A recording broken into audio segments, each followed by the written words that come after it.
Kumustahan ang bayan? Harapan ng katwiran. Payong kapatid sa naguguluhan. Palaro panalo ang magkakaibigan. Pasasalamat sa kabayanihan. Narito sina Kuya Alan, Ate Pia, at Tito Boy. Ito ang Cayetano in Action with Boy Abunda. Natin ngayon, payong kapatid, ang aming hatid, ibahagi ang biyaya't saya. Cayetano in Action with Luzon, Visayas, Mindanao at buong mundo. Welcome to Cayetano in Action with Boy Abunda. Maupay ang gabi yung tanan. Ako po si Boy. Ako naman po ang inyong Kuya Alan, kakampi nyo sa batas. Ipaglalaban natin ang totoo at patas.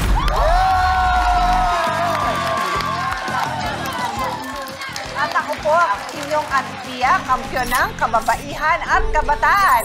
Handang ipagtanggol ang inyong karapatan. Taas ng energy, no? Maraming salamat po. Sa inyo naman na nasa inyong mga tahanan, maraming salamat sa inyong pagsama sa amin dito sa Cayetano in Action with Boy Abunda. Parati ko sinasabi na salamat dahil pinipili niyong makasama kami. Kasi sa tagal-tagal ko sa telebisyon, I really realized that it's a choice. Pwede naman sila pumunta sa karinderya o kaya sa sari-sari store, makipagkwentuhan. Pero ang umupo sa harap ng telebisyon at sabihin, sasamahan ko si Kuya Alan, Ate Pia, at saka si Kuya Boy, ay napakalaking bagay nun. Lalo ngayon, Kuya Boy, kasi hindi lang naman TV, di ba? Marami sa na. cellphone mo lang o sa tablet, may internet ka lang, ang dami mong choices. So we really appreciate all of you who are tuning in at nanonood ng CIA with BA. Maraming salamat. Having said that, Kuya Boy, sa face-to-face, nagkabentahan na ng lupa, bayad na, pero dahil sa mga personal na hindi pagkakaunawaan, gustong bawiin. Lupa po na nabili na po namin. Ang gusto niya po kasi, umalis po kami. Tuwing pong nagagalit siya, ganon. Siguro, ang dating sa kanila, ako'y selos hindi. Iniiwas ko po yung aking kinakasamang may edad na hindi na dapat ma-involve sa ganun. Dito naman sa ating payong kapatid, pwede bang sabihin na lang nung umuupa, may dahilan siya para hindi magbayad? Kasi sa paniniwala ko, hindi naman ikaw may-ari ng lupang to. Hindi naman kayo nakatapwesto dyan kung hindi ako pumayag. Bakit sasabihin mo na maghintay ako na makakuha ng titulo? Paano ako makakakuha ng titulo? Hinarang mo nga yung pinagkakitaan ko. Sa lahat ng mga umuupa at nagpapaupa, abay, huwag kayong aalis dyan at masasagot ang maraming mga katanungan. Sa ating studio audience naman, Alan Pia. At walang uuwi na walang regalo, lahat meron. At meron mga mag-uuwi ng 10,000, 5,000, 3,000, 2,000 pesos. Kaya buong-buo ang ating programa ngayong gabi, dito lamang sa...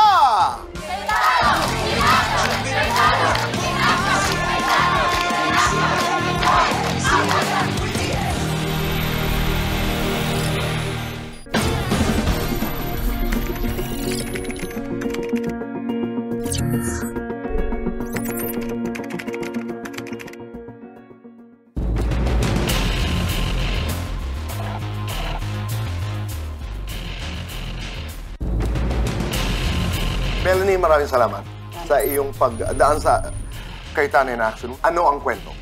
Gusto ko lang po ireklamo si Mary Andrea P. Villaran dahil po dun sa lupa po na nabili na po namin. Ang gusto niya po kasi, umalis po kami. Tuwing pong nagagalit siya, ganon. Yung inyong nabili, na lupa, may nakatayo ngayong bahay. Opo, bahay Doon kayo po namin. nakatira? Opo. Oo. Magkatabi po kami. Hindi naman pwedeng sabihin lang ni Rhea, ay, ayoko na sa inyo. Umalis na kayo dan. Siguro merong dahilan. Meron po. Sa iyong pagkakaalam, ano ang dahilan kung bakit pinaaalis kayo ni Rhea doon sa inyong tinitirhan? Nagselos po kasi siya dun sa asawa niya. Kasi po pumapasok po ako ng housekeeping. Ngayon po bumili po kami dun sa tindahan nila. Kalahating oras lang po nandun kami kasi nintay namin yung yung kasama namin. Tapos po may nagsabi po sa kanya na nandun daw kami nagtatambay. Siyempre po tindahan Kami, yun. sino?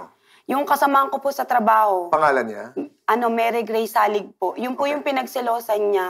Kesyo daw po binubugaw ko po. sinungaling. Doon daw po sa asawa niyang 60 years old na mahigit. Doon na po nag-umpisa na nung kinagabihan po pag-uwi ko, nagsabi po sa akin yung pamangkin ko na sabi po ni Ate Rhea na kung ayaw daw namin nakakarinig ng mga salita, umalis na lang daw kami doon sa bahay namin. Yung lugar na kinatatayo ng bahay ninyo ngayon, ang kasama mo doon ay yung 3 anak. Opo. Ang iyong asawa. Opo. Binili niyo yun. Opo. Rent-to-own po. Monthly po, nag-uhulog kami. Yung inuulog po namin sa kanya, bali po, inuutang namin yun na hanggang ngayon po hindi pa namin bayad. Tapos yung isa pa po yung kinakagalit ko sa kanya na sobrang nasasaktan po ako kasi may 2 years old po akong anak. Nung nagtalo po kami, sinabi niya po na pinapakain ko daw po nakaw. Tapos yung pinampagamot ko nakaw. Hindi niya po alam, pinamutangan ko po yun. Hanggang ngayon po, hindi pa ako nakakabayad kasi Napakasinungaling mo. dahil nga po, dami-dami ko ng utang dahil po dun sa pagbabayad ko sa lupa, dun pa sa pagpapagamot ng anak ko kasi may asthma po yung anak ko. Sakitin po yun every 2 months po. Nandun kami sa Alvarez po. Pinapakain ko, pinaghihirapan po namin. Halos para po makakain mga anak namin kahit hindi na kami sa anak na lang namin eh. Sinungaling ka. Pero yung lupa na binili niyo kay kina Rhea ay bayad na. Opo, 60K po yun kasi 40 square meter. Pagka 1 square meter, 1.5 po. Pero ang pinanggagalingan ng galit ni Rhea ay dahil, sabi mo, Nagseselos po. nagseselos siya dahil ang sabi niya ay ibinubugaw mo ang iyong kaibigang si Mary Grace doon sa kanyang asawa. Niya, opo. Bali, pangalawa na po yan eh. Yung una po kasi yung kapitbahay din namin doon, yung bekbek. Kung tutusin po, kung ibubugaw ko sana po sa may pera na lang. Para po nagkakapera ako. Pero po nagtatrabaho ako para po magkapera kami. Kung pwede nga lang po sarili ko na ibugaw ko para makabayad ako sa lahat ng utang ko, di po ba? Bakit gagamit pa ako ng ibang tao? Pero sinasabi mo raw kasi na Bekbek, mangutang ka doon. Bekbek, manghiram ka ng pera sa asawa ni Rhea. Hindi po. Yung asawa niya po naawa daw kay Bekbek kasi daw po 3 po yung anak nun. Isang grade 2, isang grade 1 at saka po 5 taon. Nagbibigay po talaga yun ng ulam. May tanong akong maselan. Ano po? Alam ni Rhea na nagbibigay ang kanyang asawa ng ulam kina Bekbek? Hindi ko po alam sa kanila. Hindi mo alam yun. Opo. Pangalawa, sa iyong personal na obserbasyon, hindi namang nagpapahiwatig o kaya, sorry to use a word, naglalande yung asawa ni Rhea doon sa kaibigan, kapitbahay niyo si Bekbek. Wala naman po. Meron daw bahagi ng inyong bahay na binutasan? Opo. Ano ang kwento nun? Nung nagtalo po kami, bali po kinaumagaan po, pagbalik ko po, binutasan na tapos tuwing linggo po, lalo pag nandun ako, grabe po yung tubig, umaagos po dun sa amin. Dun po kami nagluluto nun kasi wala po kaming lutuan, kahoy lang po kasi kami. Umano po dun sa niluluto na ulam. Tapos, hindi po ba siya tumitigil yung PWD ko pong anak. Kasi pumupunta po sa nila kasi may computeran sila. Sasabihin niya po dun sa anak ko na, sabihin mo sa nanay mo, tanggalin yung mga bubong nyo dyan. Pag hindi yan tinanggal, ako gigibahan yan. So sinasabi niya, tuwing siya nagagalit, ay umalis na kayo dyan, Opo. ibabalik ko sa inyo ang bayad? Wala po. Nung nagtalo po kami, ang sabi niya sa akin, ni piso, wala daw kaming makukuha. Sinungaling. Sabi niya Napakasinungaling. At yung 60,000 ay bayad nyo ng buo. Opo, bayad po namin. Ano, Melanie, ngayon ang gusto mo? Wala namang ibang malilipatan. Gusto ko lang po na matigil na po yun. Kasi nai-stress na po ako. Hindi naman po ganito yung katawan ko eh. Nai-stress po ako kakaisip sa problema ko, kakaisip doon sa mga naririnig ko. Hindi na po ako nakakatulog paggabi. Pero bago ang lahat ng ito, magkaibigan kayo ni Rhea. Opo, naglalaba po kami sa kanila. Mabait naman po siya. Kaya lang ang problema po, pag may nagkwento sa kanya, yung parang nagagatungan ba. Maya-maya ay makakausap natin si Kuya Alan at Pia Hindi po. at si Rhea. Sana'y maayos nga ito. Salamat sa iyong tiwala.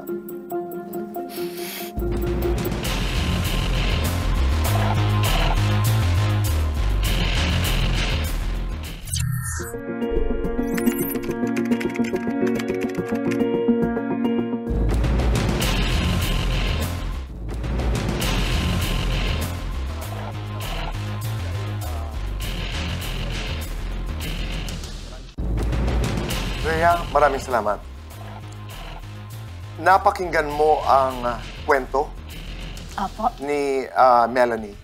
Ano naman ang iyong bersyon? Doon po tayo sa sinasabi ng selos. Yun po, walang katotohanan ng tungkol sa selos. Kaya po nag-umpisa ang salitang bugaw dahil na rin sa kaibigan niyang si Big. Isang beses sila po'y maglalaba. Hindi raw siya pwede, ito si Melanie. Ang tinawag ko itong Big.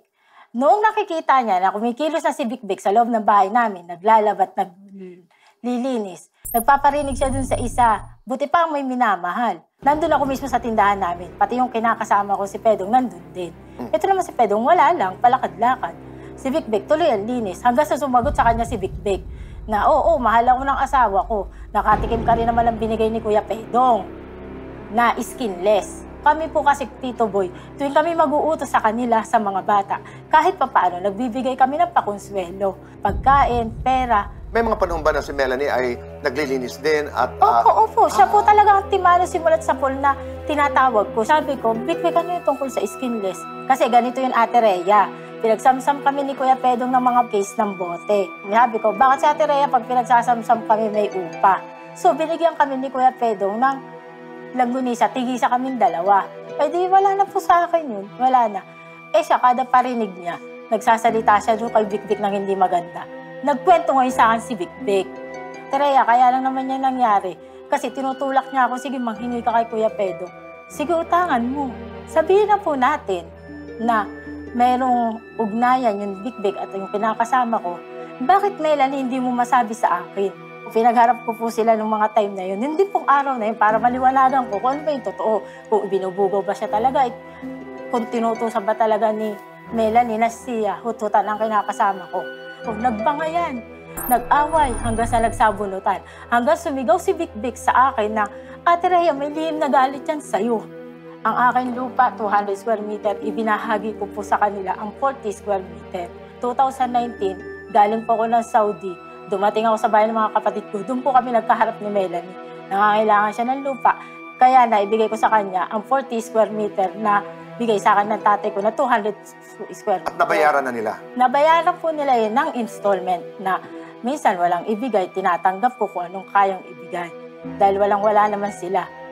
Tungkol naman sa pangungutang niya na nangungutang siya para may ibigay sa lupa, hindi po totoo yun. Baon siya talaga sa utang. May bisyo siya may sugal siya Una po sa lahat, buntis pa lang siya sa batang yun, ako na nagpa-ultrasound sa kanya. Walang magulang niyang yumayakap sa kanya sa laki ng problema niya. At tungkol po sa gamot ng anak niya, wala po lalabas sa bibig ko noon. Ako pa nga po nagbigay ng pang-antibiotic sa anak niya. Ako pa mismo ang bubili. Hindi lang po sa kanya ko yung ginawa.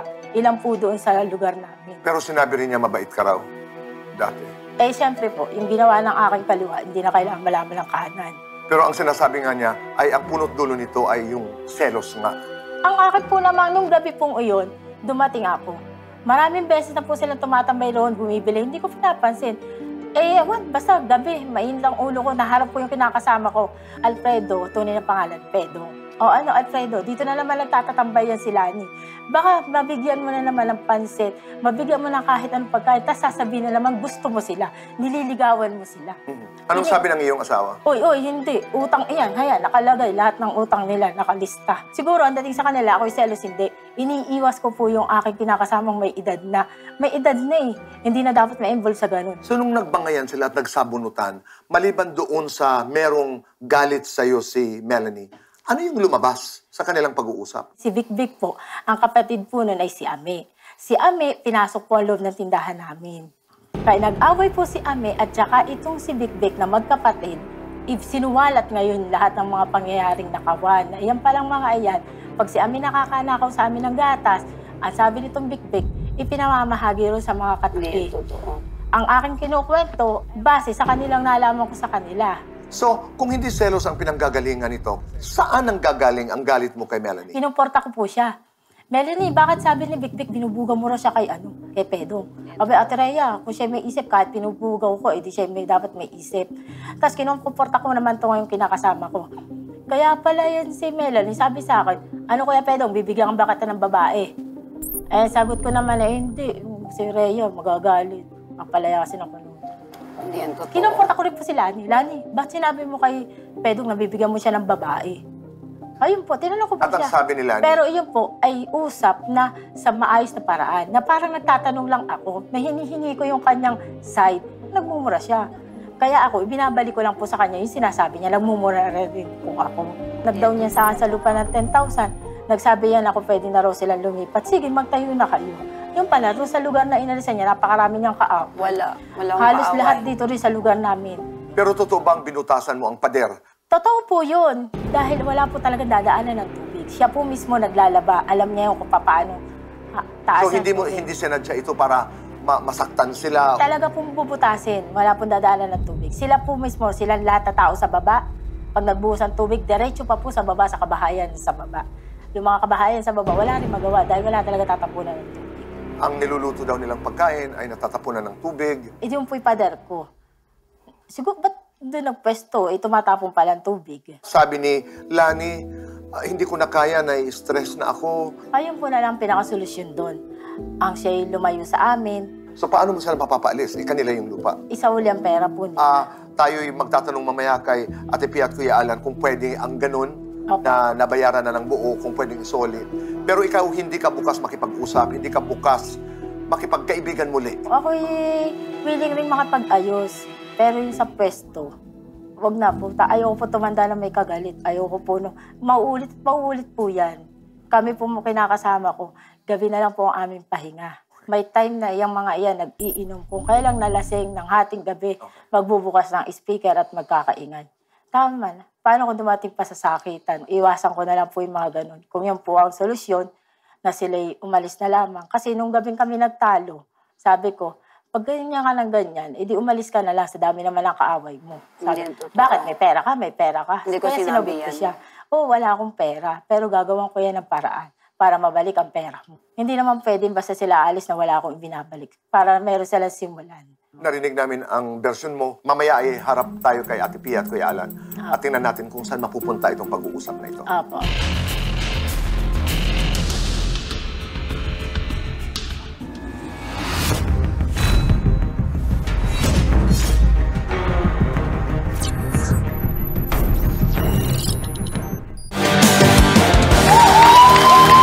Tayo narito po sa Face to Face sa Kaitan in Action. At narito po ang nagrereklamo, si Melanie. Ang inirereklamo naman po, si Rhea. Rhea, Sabi po, Melanie, Ate Pia, Kuya Alan. Pareho ko nakikitang mahirap na may stress kung saan ka nakakatira. Pero iba ang nafe-feel ko sa spirit ninyong dalawa. Sa'yo, Melanie, parang pagod na konti na lang parang gustong sumuko. Tapos si Rhea naman parang ubos na rin, so gumawa ng pader na. Ang una kong gustong sabihin sa inyo, no, na napakadalas din namin na nagiging bisita dito, katulad yung magkakapitbahay. Ang madalas naming naririnig, kung ano man yung nilapit nyo sa amin na legal na issue, ang punot dulo nun is yung katahimikan nyo sa pamumuhay nyo, peace of mind. Kasi it's your home. Your home is supposed to be your sanctuary. Kailangan dun ka at peace. Pero kung yung mismong magkakapitbahay, nag-aaway, ang hirap ng buhay. Ano ba yung hinahanap nyo sa araw-araw na buhay nyo? Na kayo nasa tama? O kayo may peace of mind? Ang nasa batas natin, if there is a contract, meron kayong kasunduan, nabayaran naman, yun na yun. Huwag na natin pahabain. Tapos na yun. Nabenta mo na sa kanya. Pwede mo bang bawiin? Hindi mo pwedeng bawiin. Gusto mong tasan yung presyo, bayaran mo siya ng extra 500 pesos para umalis siya, pwede. Pwede mong sabihin sa kanya, bibiling ko ulit sa'yo. O pwede mong gawin yun. O doon na tayo sa next issue. Gusto mo siyang sampahan ng kaso dahil sabi mo, sinisiraan ka, sinasabi ang kinakain mo, nakaw, sinasabing bugaw. O sige, bibigyan kita ng mga nakalista sa batas na karapatan mo laban sa kanya. Kaya lang, at the end of the day, do you want to be right or do you want to be happy? Pero may karapatan na rin siyang mabuhay dun eh. Dahil kanya na yun eh. Siya naman, gusto naman din niya maging isang maayos na nanay. May anak ka palang cleft lip? Meron po. Ilang taon? 12 years old po. Natahi na yon? Uulitin pa ulit yung sa loob po. Kasi yung anak ko, si Gabriel, meron din siyang cleft lip and palate. Siya yung anak kong namatay. So tumutulong ako sa mga batang may ganyan. Kaya ayusin natin yan. Thank you po. Unang-una, sa lupa. Pag nabenta na at bayad na, walang bawian yan unless pumayag siya. Panapagloob mo, hindi kanya pwedeng paalisin. Hindi ibig sabihin na hindi kanya pwedeng asarin. Doon lang sa legal. Kahit hindi clear yung kasulatan, may mga kaso na yan sa Supreme Court, may contract kayo, may meeting of minds na execute na nasa iyong possession, sa iyo. Pero pangalawang issue, kung pwede kong sabihin either slander or libel, yung paninira o panggugulo sa bawat isa, yung ding pakikialam sa relasyon ng may relasyon. Kung totoong kahit pabiro, may tinutulak siyang iba, sa batas natin, hindi mo dapat pakialaman ang relasyon ng iba. Yung pangatlong issue, siyempre yung butas sa pader. Pero in the end, beyond those three issues, ikaw, ang hinahanap mo, yung marami mong problema, masolve isa-isa. Siya naman, ang tingin niya, kung lumayo ka, wala na siyang problema. So kung ako abogado niya, yun ang sasabihin ko sa iyo, Melanie, kung makakabili ka rin naman ng lupa sa ibang lugar, ba't hindi ka na lang lumayo para wala ng problema? Kasi nga, ang tingin ni Rhea, mauulit na mauulit. Now, it's up to you to say kung totoo o hindi. Ano bang nasa puso nyo ngayon na magkatabi kayo? Kasi mabait naman talaga sa amin si Ate Rhea. Hindi ko alam kung bakit nagbago yung pakikitungo niya. Mabait siya sa anak ko. Hindi ko alam ba't naging ganun siya. Yun yung gusto ko itanong sa kanya. Pero sinabi na niya kanina, kasi daw walang tigil na intriga habang nandun ka daw. Wala naman po talaga. Sabi ko nga dun sa kay Bikbik nun, ewan ko, bakit siya nakinig kasi dun? Sabi ko nga, dapat ako na lang yung tinanong niya. Rhea, assuming bukas makautang ka ng 60,000 para isole, and even assuming na tanggapin niya, humanap siya ng lugar sa iba, are you willing, let's say, 1 month, subukan mo kung after this tatahimik talaga? Wala po akong masabi Kumpiyansa. sa mauulit at mauulit. Sa dati po niya tinirahan, ganun din po ang case. Yung sinasabi niyang lumipat po kami sa kanila kasi yung nanay ko po kumuha po ng hulugan ng lupa, hindi po nila nabayaran, may bumili pong iba, kaya po lumipat kami sa kanila. Hindi gusto mapakinggan ni Rhea yung paliwanag. Ang tingin ko ang gusto niya mapakinggan, assurance na siya, tahimik din siya dun sa bahay kung ikaw ay kapitbahay niya. Ikaw ba gusto mong lumipat? Hindi. Pag po merong malilipatan, siguro, kasi nakakapagod na rin po. Hindi, kasi kung ganun kasimple, tutulungan lang namin kayong maghanap. So ikaw, willing ka naman na isoli yung 60,000? Opo. At ikaw, willing ka naman kung may mabibili ka naman na iba? Opo. This is not the ending I expected, Kuya Boy, Ate. Pero if there was ever a real case of case-to-face, kayo to eh. Bakit? Case, may kaso talaga, may problema. Bakit to face? Kapitbahay kayo eh. So, lumabas lang ng bahay, magkikita kayo. So, sa akin, kung it will help you to start over na sa ibang lugar, ikaw naman, makaka-recover, why not? As I said, Kuya Boy, it's not the ending I expected, but it's not a bad ending. It's a practical ending. Ayun na lang po talaga ang pinakang solusyon. Sorry kung maging pakilamero ako ng konti. So, kung nagtatrabaho naman yung asawa mo, and then ikaw nagtatrabaho ka rin. Bago lang po. Anong source nung utang-utang? Pag lumilipat po yung asawa ko ng trabaho po, lagi po siyang walang sweldo, hindi po siya pinapasweldo. Umuutang po ako para po Pag kumikita, okay. Pero pag nahihinto, Opo, wala po. pumapatong. Opo, yun po ganun. O, Lani, may sinabi si Rhea, para lamang klaro, walang kinalaman ito doon sa sinasabi niyang sual. Wala po. Kaya lang naman ako nakialam sa'yo, nakikita ko, parang dapa yung spirit mo. Napapagod na po. So, anong makakaalis sa pagod mo? Yung paglipat, and then yung sa mga anak mo? Gusto ko po yung makaahon na po ako. Napapagod po ako sa mga... Kano ba utang mo? Siguro po nasa 30 ganun. Kasi bawat tulog ko po sa kanya, inuutang ko po talaga. Tapos pag nagkakasakit po yung anak ko, inuutang ko din.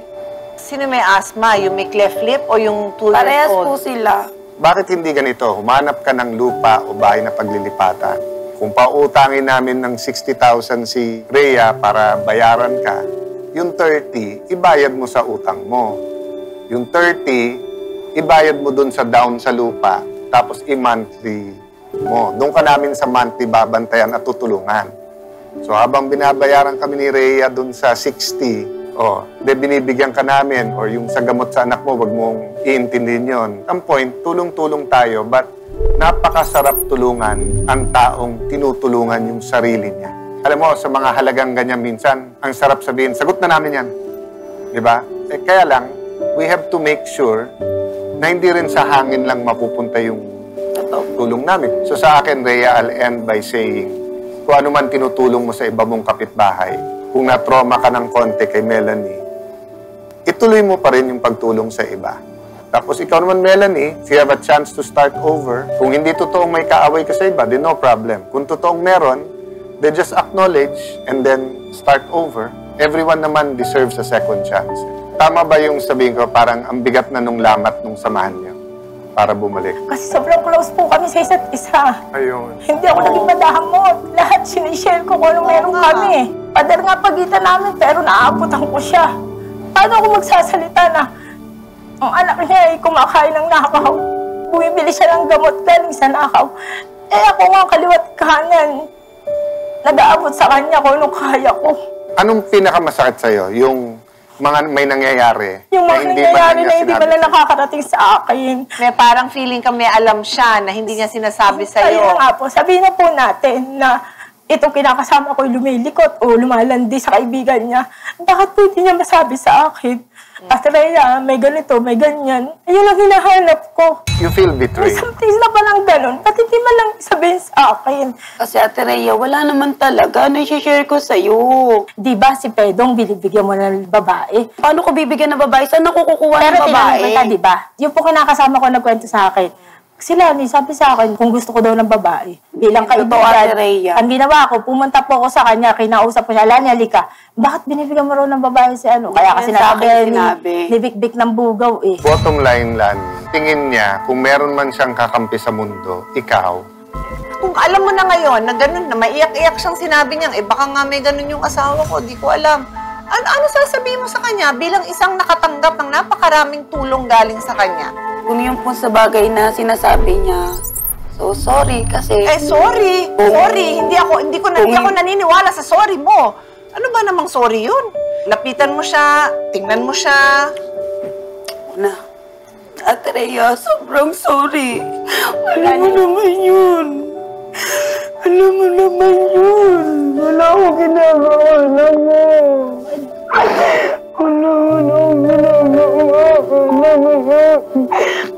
Umiiwas ako. Alam mo. Umiiwas ako. Tapos hindi ko naman sa bahay. Alam mo yan. Sige na, sige. Opo ka na. Alam mo, sobrang naging ako ng tingal mo lang yung nagpapasalamat. Alam mo yan. Ako yung minado na babaero, kinakasama ko. Kaya nga. Sana, man lang, may nakikita ka ng ganyan. Ang tagal na lumipas. Wala ako sa tindahan, nandun ako sa babae. Doon ako nakapwesto. Kayo lang ang nakakaalam na nangyayari sa taas.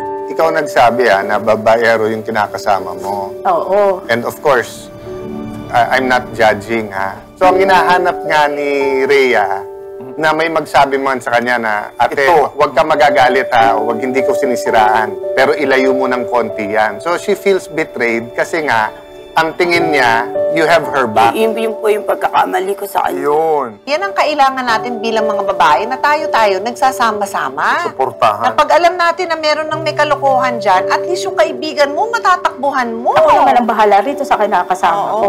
Na imbis na iginagalang ka, tinatawag kang kuya-kuya, may nai-involve ka sa ganyang mga bata. Eh wala, dumating yung punto pa na ganito. Kailangan nating maghiwalay. Hindi ko man maibalik sa iyo ng buo ang pera mo. Sisikapin ko at pangungutang ko para tayo magkahiwalay.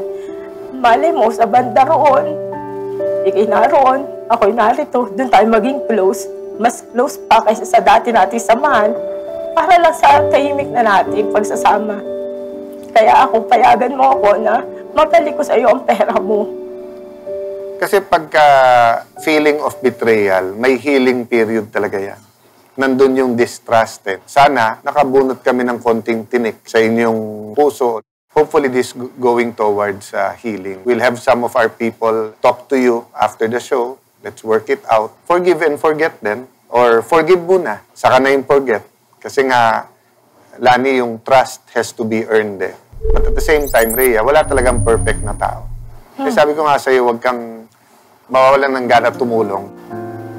Maraming salamat sa inyong dalawa. Pero nakikitaan ko, Kuya Alan, ng pag-asa. Ang ganda ng inyong pinagsimulan. It's enough for us na magkatabi na kayo ngayon at kaming lahat may natutunan. Ako may natutunan din ako. Hindi sapat na hindi ka nakialam sa relationship. Hindi sapat na wala kang ginawang masama. Kailangan may gawin kang mabuti. Oo. Pero hindi yan napakalaking kasalanan.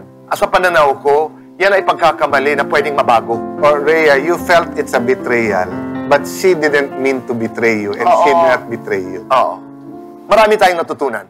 Kaya kayong lahat na nagmamasid sa amin, kung kayo'y may mga nais itanong, idulog, iniimbitahan ko po kayo na mag-comment lamang, magkwento sa aming mga social media accounts. Marami tayong pag-uusapan. Human experience will always teach us to be better actors in other human experiences. So, hindi lamang kayong natutulungan, pati rin kami. Kaya maraming salamat.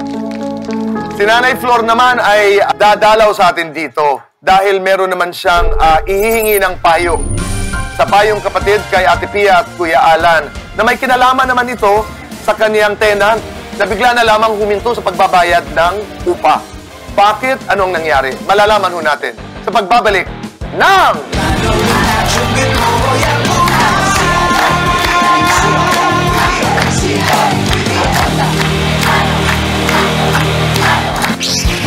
Tulad ng napagkasunduan sa programa, pumirma ng kasulatan sina Melanie at Rhea sa harap ng lupong tagapamayapa ng Barangay Look, Cardona, Rizal, na nangakong ititigil muna nila ang kanilang away sa loob ng 3 buwan. Kung hindi pa rin sila magkakasundo pagkatapos nito, i-endorso ng lupong tagapamayapa ang kanilang issue sa assessor's office ng kanilang lugar para sa usapin ng bawian ng lupa. Naibigay na ng Cayetano in Action with Boy Abunda ang financial assistance kay Rhea para pandagdag puhunan sa kanyang tindahan. Natanggap na rin ni Melanie ang nebulizer para sa anak niyang may asthma at ang financial assistance para sa pagpapagawa ng bakod ng kanilang bahay para hindi na ito bahain ng tubig mula kina Rhea.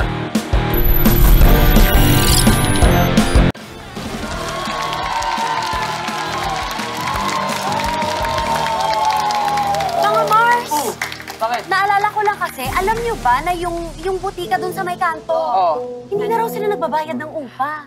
Problema yan. Teka, kay Nanay Flor ba yun? Yung paupahan niya? Yun. Uy, siya nga yung hihingi sa atin ng payong kapatid ngayon. Ano daw ang problema? Ano? So, ang problema kasi ni Nanay Flor, nung 2020 daw, nung nalaman nung may-ari ng botika na rights lang ang hawak niya at walang titulo, ayaw na raw magbayad ng renta. Grabe! Di ba? Narito po si Nanay Flor para humingi ng payong kapatid mula kay Ate Pia at Kuya Alan. Nanay Flor, welcome to Cayetano in Action. Magandang gabi po, Ate Pia, Kuya Alan at Tito Boy. Ako po ay nagkaroon po ako ng lakas ng loob na mag-approach sa inyo para nagbabaka sakali ako matulungan ninyo sa matagal ko ng pinoproblema.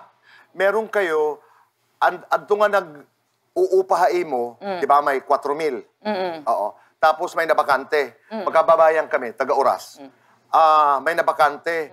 Pero ang plete, ang upa, 8,000. Ang bago. Ang bago, di ba? 8,000. Ngayon, sabi nila, ipaayos. Tama ba yung aming pagkaalam na, sige, ipaayos nyo, pero babayaran ko na lang sa pagbawas ng upa. Yes. Instead of 8,000, unom na lang kayo kot. Yes. An ira ipliplite. Oo. So, hahain na ito niya na ang kaso.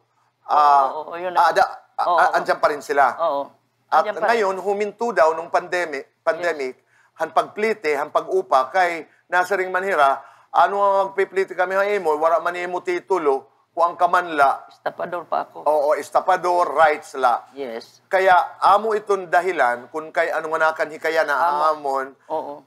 kung ano iti mo pwede mabuhat, kay nag-stop man han pagplite, han pwesto, inihirahuan. Mm. Tama ba ako, Opo. nanay? Opo. Oo. Yun ang idinudulog ko po, Ate Pea, Kuya Alan. Okay. Kasi gutom na talaga, wala na ako nabuhay, senior na ako. Nagme-maintenance ako. Ang katwiran ko, hindi naman iniitsi ang kausap ninyo nang kayong mag-upa ng pwesto. Ako naman, hindi naman kayo nakapwesto dyan kung hindi ako pumayag, di ba? Bakit sasabihin mo na maghintay ako na makakuha ng titulo? Paano ako makakuha ng titulo? Hinarang mo nga yung pinagkakitaan ko. Paano ako makakaipon ng So, pampatitulo? ngayon ay ayaw nila magbayad. Ayaw, since pandemic. Pero ilang taon sila nagbabayad ng upa, nanay? Since pandemic 2020 until now, Waray, wala. Waray. Pero pirahira katuig, ganabayad haimuhan plite. 4 years yung 4 mali years pa sila lang. nagbabayad. Oo. Huminto lamang sila nung pandemic. Yes. Okay. Doon ko inumpisan ay kasi nung araw maraming ganun sa Taguig, Kuya Boy, na makikiusap na magrerenta. Tapos yun, may magkakalat, hindi naman sa kanya, titigil ng pagbabayad ng upa. No? So, first and foremost, ano ang iyong remedy? No? So, kailangan kasi pagka may utang, may demand letter ka. And tulungan ka namin ng mga abogado. So, pwedeng diretsuhan lang, i-demand mo na mabayaran. Pag hindi, pupunta sa small claims court yan. Pero pwede rin, dahil nga 3 taon na sila na hindi babayad at parang mas may ngipin, may demand letter ka, pero kasama na doon na sinasabi mong pinapaalis mo na sila. Diba? Opo. So, dun sa pagpapaalis, kung aalis ng kusa, di walang problema. Pero pag hindi umalis ng kusa, parang ejectment yon, di ba? Kasi nga, sa mga kasong katulad nito, Kuya Boy, ate, di ba, kung at least sa maliit kong experience sa mga tao, pag hindi na nakikinig sa'yo, ano na yung papasok na to sa kamay ng batas. Di ba? Of course, kung may magagawa ang barangay para kumbinsin sila, magbayad na kayo and back. Pero kung hindi, doon ka rin pupunta talaga sa small claims, di ba?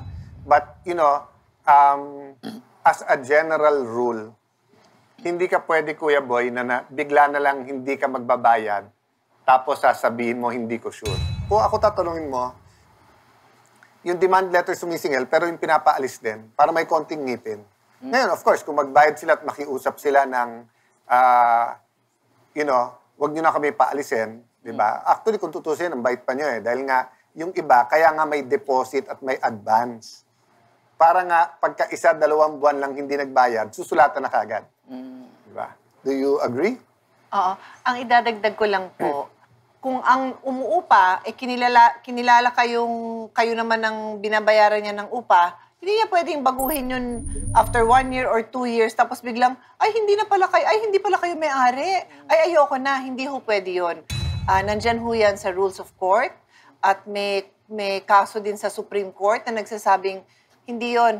Basta once na nagkasundo kayo, ikaw ang landlord niya, siya ang nangungupa, hindi niya yan pwede itanggi na kayo. Baka may iba siyang dahilan na hindi magbayad, kung ano man yung dahilan niya, pero yung itatanggi niya na kayo ang landlord niya, hindi ho pwede yun. Hindi ho, para bang magulang mo na bigla mo na lang tinanggi na magulang kita, hindi ho pwede yun. So nasa tama ho kayo dyan.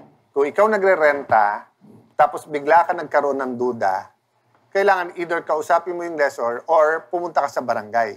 Kasi kung bigla ka lang hindi nagbayad, breach ka nung contract. Kaya nga, kung may kasulatan yun, halimbawa, yung iba, nilalagay nila sa bawat buwan na hindi ka magbayad, eto penalty. So, hindi lang, or eto interest. Diba? So, kasi nga, kung hindi, kahit anong dahilan na lang. So, medyo nasa matibay kang ground, no? And sana nga, nanunood sila.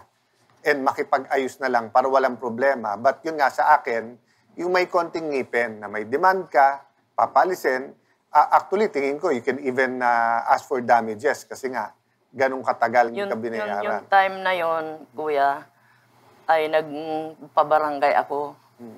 Mayroon akong statement doon. Lahat buong detalyado, sinagot ko yung kanyang email.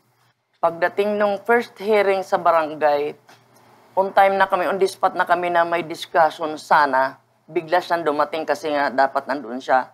Huli siyang dumating. And then, inabot lang niya yung follow-up letter niya doon sa email nung January 15. Inabot lang, 2021 na ako nakapagreklamo sa ano. Inabot lang niya yon, hindi na ako mag-a-appear dito, basta period yan.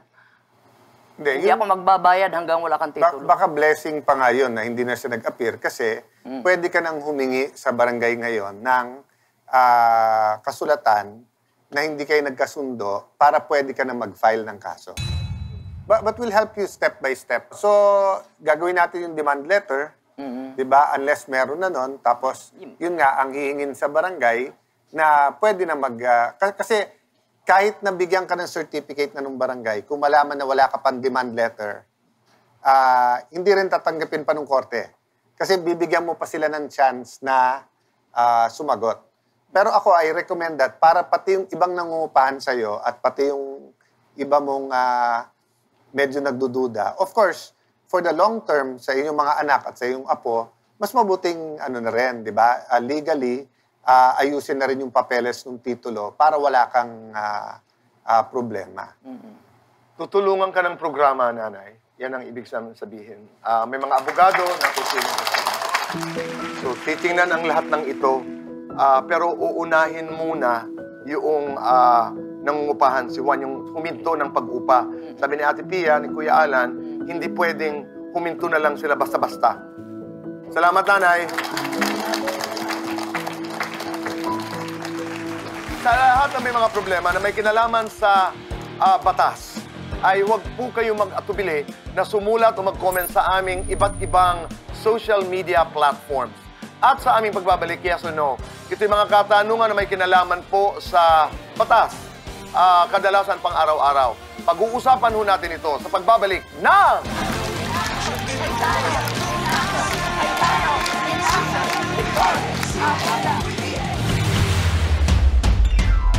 Agad nang ginawa ng ating mga abogado sa Cayetano in Action with Boy Abunda ang demand to pay and vacate letter na iaabot ni Nanay Flor sa tenant niyang 3 taon nang hindi nagbabayad ng upa.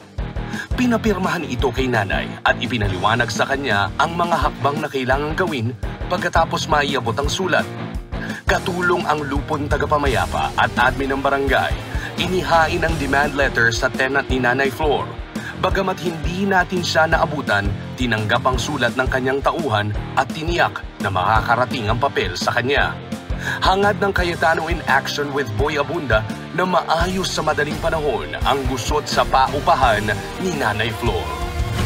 Cayetano in Action with Boy Abunda would like to thank Visit at B6, Bonifacio High Street, BGC Taguig, Rica de la Merced Furniture Designs. For inquiries, call 0922-853-1668.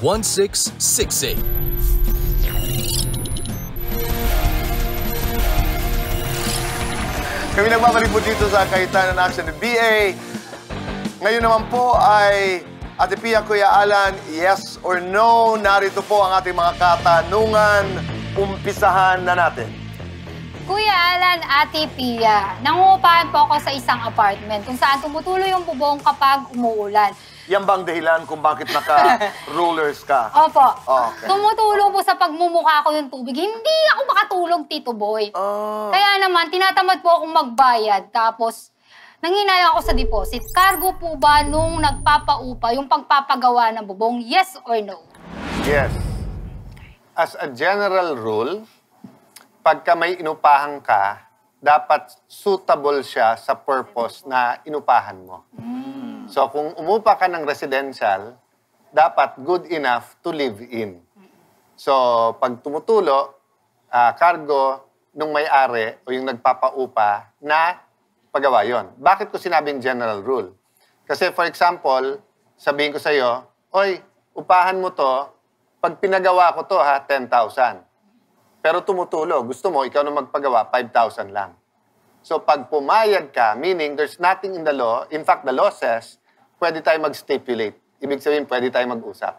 So sabihin mo, residential yan, sa Baguio, napakaginaw, walang heater yan, tumutulo yan, pero hindi ko na ipagagawa, pero bigyan kitang discount, 3,000 lang. Pag umuo ka, hindi mo ngayon pwedeng pilitin yung may-ari na siya magpagawa. So, ikaw ba'y masaya sa... Happy po, Tito Boy. Okay, next. Kuya Alan, Ate Pia, yung inuupahan ko ngayon, bigla siyang tinayuan ng mall yung katabi. Sabi sa akin ng landlady na doble na ngayon yung upa dahil nga katabi na siya ng mall.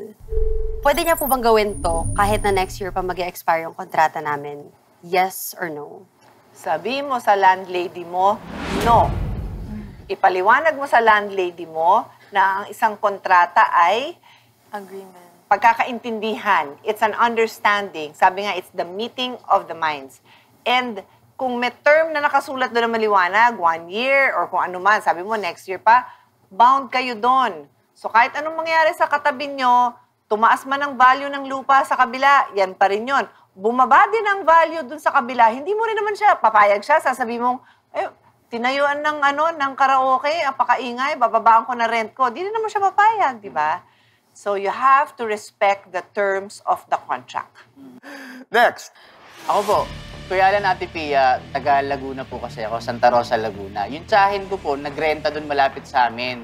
30,000 every month po yung binabayaran niya sa 6 na kwartong bahay. Ngayon, nung nag-asawa, bumukod yung mga anak, nabakante ho yung 4 na kwarto. Kaya ang tanong ho niya, pwede ba niyang ipaupa yung 4 na kwarto kahit na hindi ho siya yung may-ari ng bahay? Yes or no? Yes. Ang tawag dyan, isa-sublease mo o sublet, di ba? So, ang rule dyan, basta't hindi pinagbawal, pwede. So, kung halimbawa, yun nga, may lupa ako malaki, 1,000 square, o yun, may bahay 5 kwarto, nirentahan ni Kuya Boy. Kung hindi ko nilagay doon na bawal to sublet or bawal to sublease, pwede mong gawin. Hindi ko alam yun. Oh, akala ko bawal. Kasi naririnig ko yan sa mga kwentuhan, di ba, na residential ito, at saka nag-uupa ka lamang ng bahay. Bakit ka nagpa-upa? Pag wala sa kontrata, pwede. Sublease pwede, ha? Kung iibahin mo, for example, pag sinublease ko, pero ginawang parlor, ibang usapan yun. Kasi usapan natin residential. Bakit mo ginawang commercial?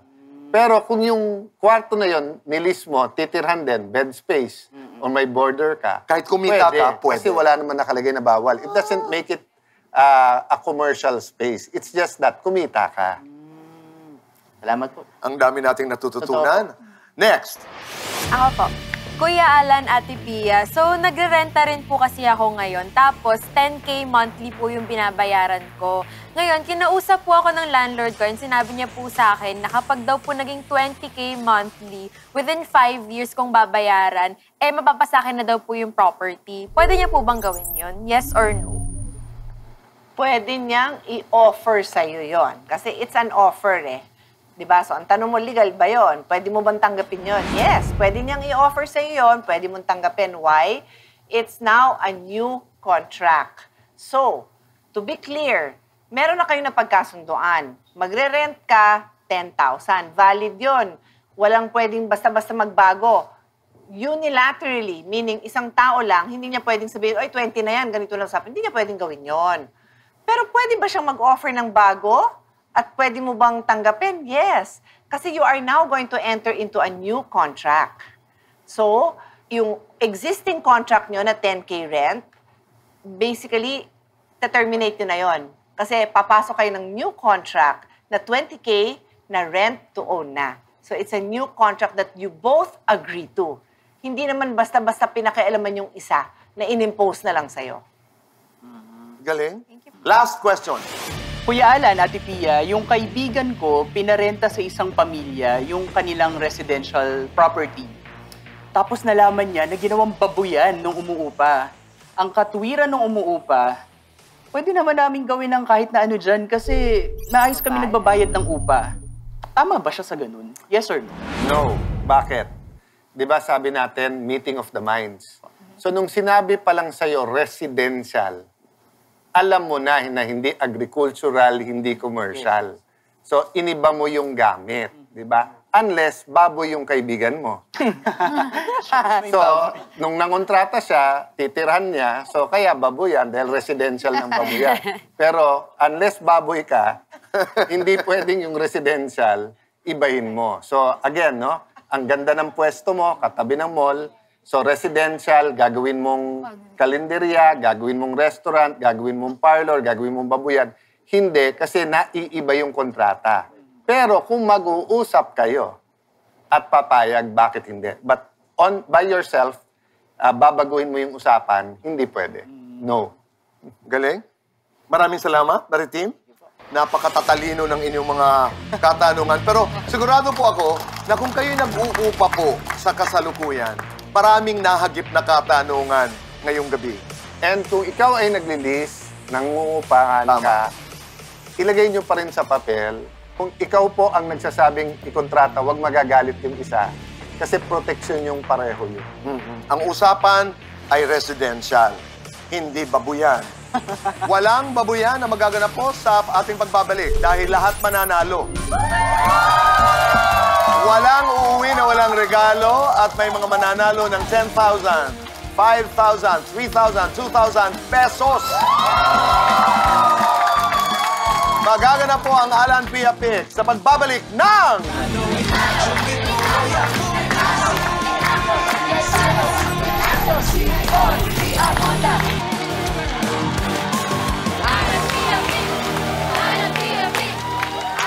Kami nagbabalik po dito sa Kaitanan Action with BA, Alan Pia Pick. Katulad ng sabi namin kanina, walang umuwi dito na walang dalang regalo. At marami ang mananalo maya-maya lamang dahil may mag-uwi ng 10,000 pesos, 5,000 pesos, 3,000, 2,000 pesos. You know how to play the game. Tayo tayong lahat. In 3, 2, 1, go!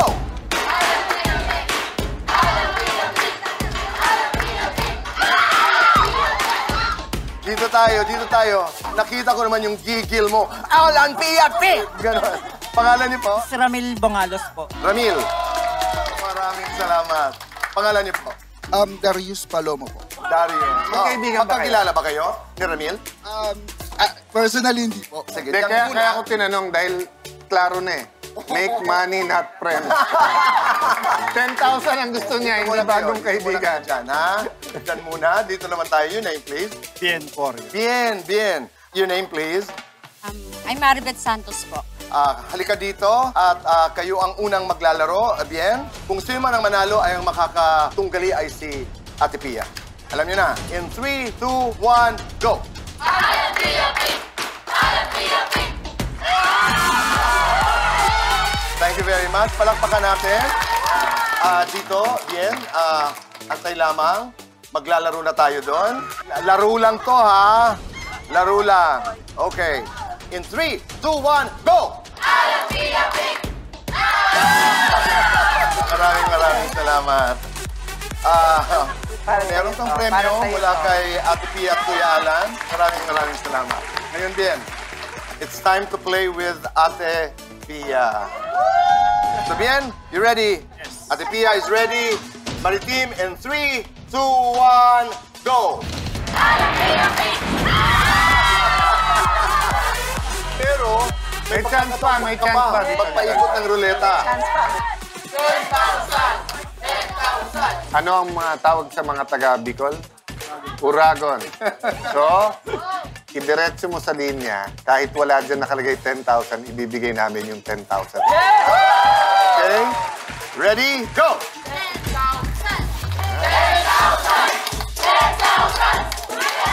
5,000 pesos! Maraming salamat, Bien. God bless you. Thank you very much. O ngayon naman, eto na. Alam mo nang gagawin. 3, 2, 1, go!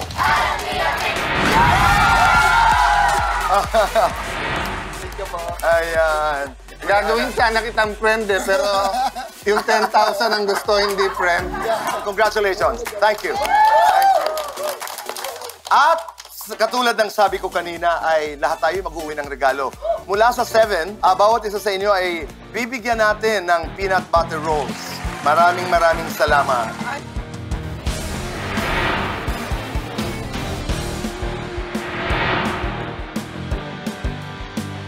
Maraming salamat. Ang sarap makakita ng mga ngiti. Kuya Boy, sa lahat naman ng show, di ba, relationship talaga di ba? Relationship sa Panginoon, relationship sa kapitbahay, sa isa't isa. But yun nga, yung medyo naging klaro sa akin kanina na minsan, sinasabi natin sa sarili, hindi sapat na hindi tayo gumawa ng masama. Pero there are many cases pala na kailangan gawin din natin yung tama. So, hindi sapat na neutral ka, hindi sapat na hindi ka gumawa ng masama. This year, gawin natin isang resolution natin yon. Hindi lang tayo neutral, hindi gagawa ng masama. Let's do something good. Ito naman sa ating payong kapatid, no? You know, yung humarap sa atin, 81 turning 82 years old. Bilib na bilib ako sa kanya kasi sa ganung edad, kumakayod pa siya. Hindi nga daw siya nag-give up dahil sa kakapanood daw sa show natin. Kasi daw, sabi daw natin, ipaglaban mo. Yung takeaway natin dito is napakasimple din, di ba? Na pag yan tinuring mo na landlord mo, tinuring mo yan na yan ang may-ari ng lupa, hindi ka basta-basta pwedeng magsabi na ayoko na sa'yo, hindi na ako magbabayad sa'yo. Hindi pwede yun. Diba? So, sana nakatulong tayo sa information kasi alam natin na ang dami, upa dito, upa doon, diba? Congratulations sa lahat ng mga nanalo. Congratulations. Ang nais kong pong sabihin ay kung kayo'y nasa tama, gusto nyong lumaban, or kung kayo'y hindi nakakasiguro kung ano ang inyong mga karapatan, huwag po kayong mag-atubili na mag-comment, magkwento sa mga comment section ng ating social media accounts. Narito si Kuya Alan, Ate Pia, ang ating mga abogado. Pakikinggan namin kayo. Kaya ngayon pa lamang, Happy New Year. Have a wonderful 2024 at maraming salamat. Ako, simpleng paalala lang, huwag magpaapi, alamin ang batas.